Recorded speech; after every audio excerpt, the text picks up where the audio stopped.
Baik, Rito. Bicara apa adanya. Jangan lagi menjadi penghambaan yang luar biasa kepada ketua umum partai. Dan rasa takut kepada Jokowi harus dihentikan.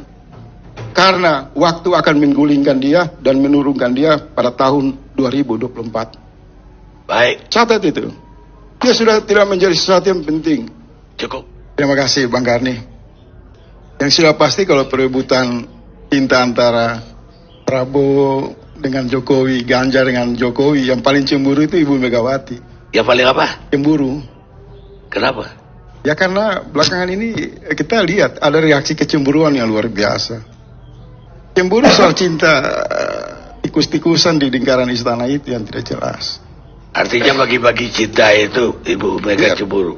Saya duduk di sini tadi saya mencoba untuk mewakili perasaan tukang ojek, petani, buruh, nelayan untuk memahami diskursus perdebatan antara elit-elit partai ini. Ini satu pembicaraan di pusat kekuasaan dengan bahasa yang sangat elitis dan nyaris sama sekali tidak membicarakan nasib rakyat. Tapi nasib bagaimana Prabowo jadi presiden, Ganjar jadi presiden. Itu kan intinya. Dan kalau mereka berebut dukungan Jokowi, kalau Jokowi datang ke TPS, dia hanya membawa satu suara saja. Bagaimana membagi suara Jokowi itu? Maka rakyat menanggap pengertian rebutan dukungan ini pasti kan transaksi politik di balik istana, fasilitas, jaringan, seluruh lapak kekuasaan. Kalau pemahaman rakyat seperti itu, maka ini bukan satu upaya afiliasi yang sehat dalam politik. Tapi satu perlombaan, perampokan, dan manipulasi terhadap siklus politik. Upaya mencari dukungan seperti ini sebenarnya norak, dan sudah berkali-kali saya sampaikan ke ruang publik. Dan menunjukkan partai-partai yang berebut di lingkaran kekuasaan istana ini tidak mandiri, tidak bermartabat. Maaf saja, saya rakyat ya saya bebas. Saya pastikan siapapun yang ada di ruang partai politik tidak berani berbicara bebas. Mereka akan menyesuaikan terhadap arahan ketua umum partai mereka. Memang hampir 10 tahun ini paling banyak partai politik yang mengirim utusannya ke kabinet itu lebih terlihat di ruang publik itu sibuk sebagai bagian dari panitia perkawinan anak presiden.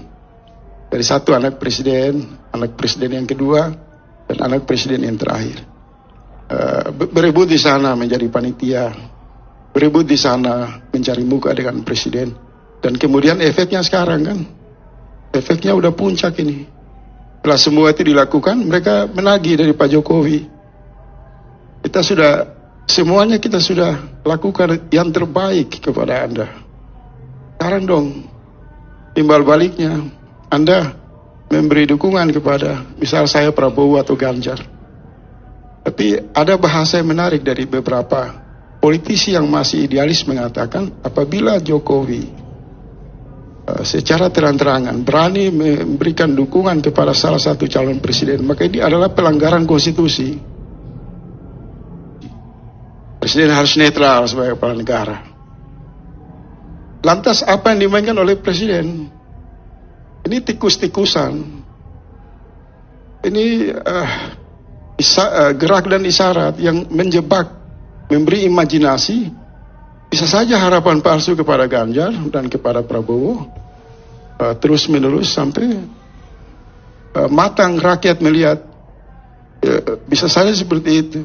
Rakyat melihat Jokowi mengatakan inilah orang-orang yang sebenarnya paling bernafsu menggantikan saya, yaitu Ganjar dan Prabowo. Kalau ini terus menerus terjadi, maka semakin yakin rakyat mereka akan mencari pemimpin yang jauh dari lingkaran kekuasaan. Karena pemimpin yang jauh dari kekuasaan itulah yang dinantikan oleh rakyat. Dia tidak butuh memanipulasi jaringan kekuasaan.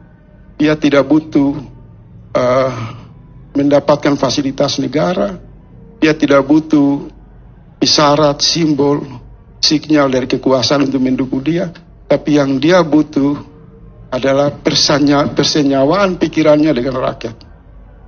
Yang rakyat butuh dari pemimpin tersebut adalah sikap dia untuk memperjuangkan perubahan.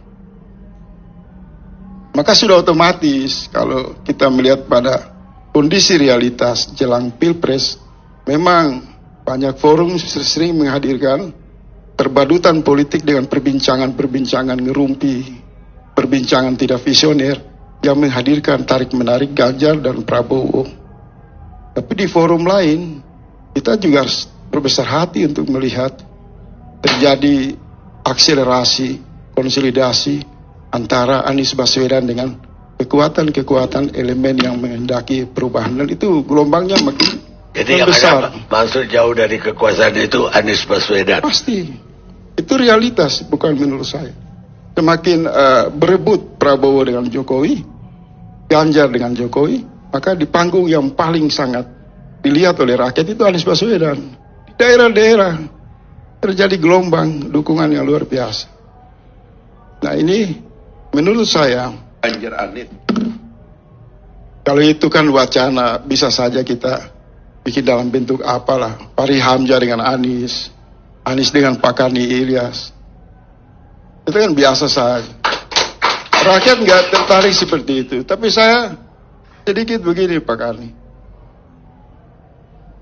Mestinya Ganjar dan Prabowo itu menemui Jokowi. Untuk bagaimana sama-sama dengan Jokowi meyakinkan bahwa mereka pemimpin yang terbaik di masa depan. Misal, mereka mengeluarkan satu petisi bersama untuk menuntaskan kasus 349 triliun.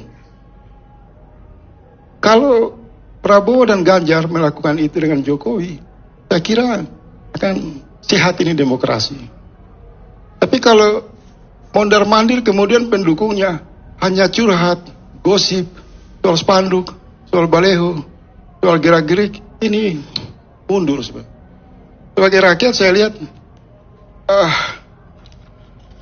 penakut dan pengecut. Anies terwakili oleh suara rakyat. Pendukung-pendukungnya kan datang ke KPK. Rijal Ramli, Amin Rais, masuk di sini kan Faisal Assegaf.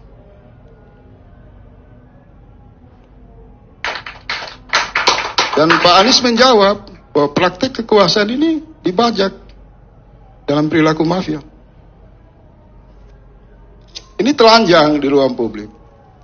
Jadi kalau kita mau bicara, sudahlah, ini terjadi perbudakan politik yang sangat luar biasa terhadap partai-partai yang semakin terjebak di lumpur kekuasaan Jokowi. Jangankan mereka bicara soal koalisi untuk 2024. Partai-partai yang berkoalisi hari ini dalam satu dekade itu tidak pernah tampil di ruang publik menyodorkan evaluasi tentang kinerja pemerintahan Jokowi.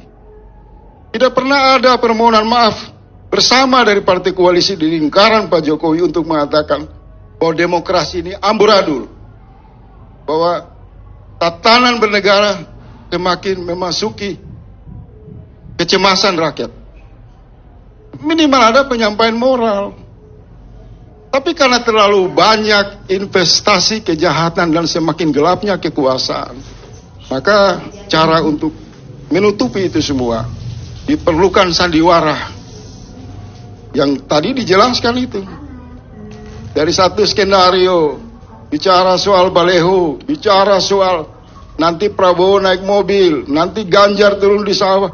Ini semua tidak bermutu dan tidak berkualitas.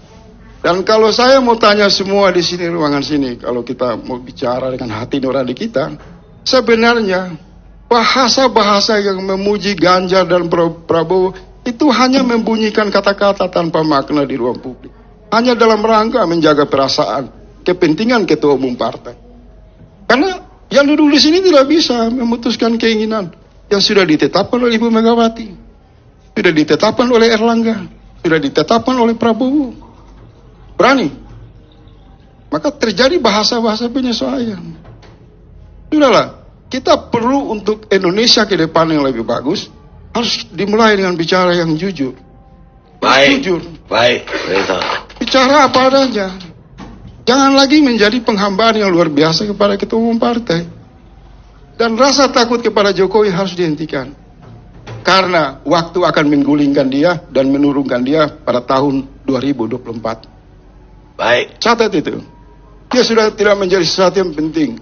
cukup, Reza. Terima kasih.